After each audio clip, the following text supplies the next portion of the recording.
Fair. Yeah. All right, we got 2 left here. One of them's going to be tough, though. This next one I think is going to be really tough, but Brandon, unfortunately, you have to start this off. With Cincy Baltimore. Yeah.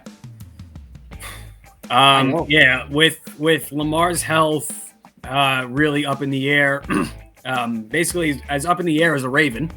I'm going to take the home team Bengals. I think Joey B and that team again is on a little bit of a streak going into the playoffs, and I think they are just a better team.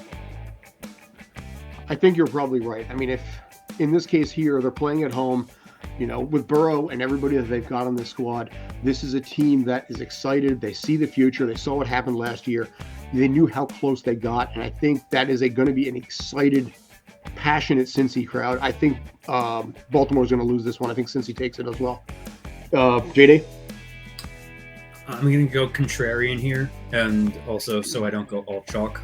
I'll go with I'm going to go with the Ravens here. Just something, just I don't really know why. But, with Lamar's health and all of the other factors, as you said, just there's always one.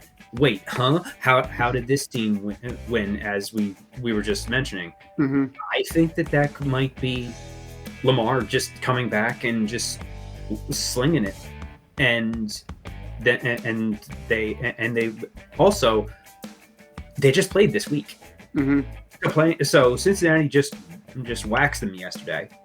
I don't think that beating any team 2 weeks in a row is hard. So I don't. So I don't really know why. I just have a hunch. I think Baltimore might take it. Okay, fair. Well, listen, if you're right, you get bragging rights so far. So, Obi? This is to me the easiest game. So it's funny you said it was hard. I have complete and utter faith in Joe Burrow. I think he is the cat's meow. And I think that this team is going to trample this game. I don't even know what the coin flip said about where they play Buffalo next week. They're going to crush Buffalo. They're going to head to Kansas City, and they're going to knock out Kansas City, and then they're going to lose to the Eagles. That is how I see this. Well, it looks like you don't have to do any predictions for the rest of this postseason.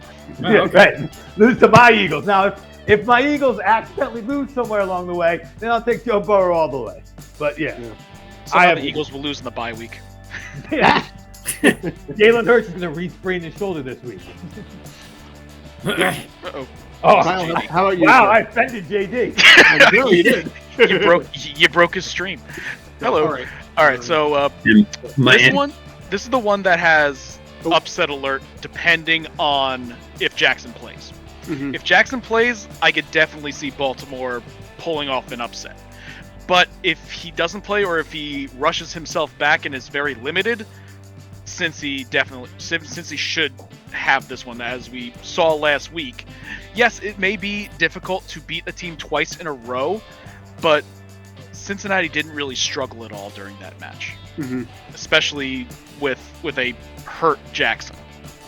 So if Jackson's back, yes, upset. But otherwise, I'm going with Cincy. Sure. So obviously I'm going to let that go because I did the Tua thing. But one of the things I want to point out is the big difference between Tua and Jackson. If I'm Baltimore and Jackson, the doctors give Jackson the go-ahead, we're putting him in. Because if he gets hurt and he's out, well, he's a free agent. We let him go. But if I'm Miami and the doctors give Tua the go-ahead and there's any sort of sense of they might be a little more like this. We got him locked up next year. Let's go long term. So I think that's an important difference in that quarterback decision. If you're Baltimore, you're all in, because even if you keep him, he's now going to cost a ton of money. And Miami's got at least one more year of lower cost to us. Looks like in the comments we got ourselves a bold prediction. Birds and Bills. Really quickly though, with this Baltimore Cincy thing, bringing up the fact that they literally just played. Brandon did say Destiny on the side, by the way. I just want to point literally that out. just play each other this week. I almost look at this game as almost an extended overtime in terms of you had this team and you're immediately continuing to study this team. You get that week of health. There's no bye week. There's no extended rest. You come right back next week and almost like continue the game. So I feel like that way, really with the streak, I'm going to take Cincinnati. Okay.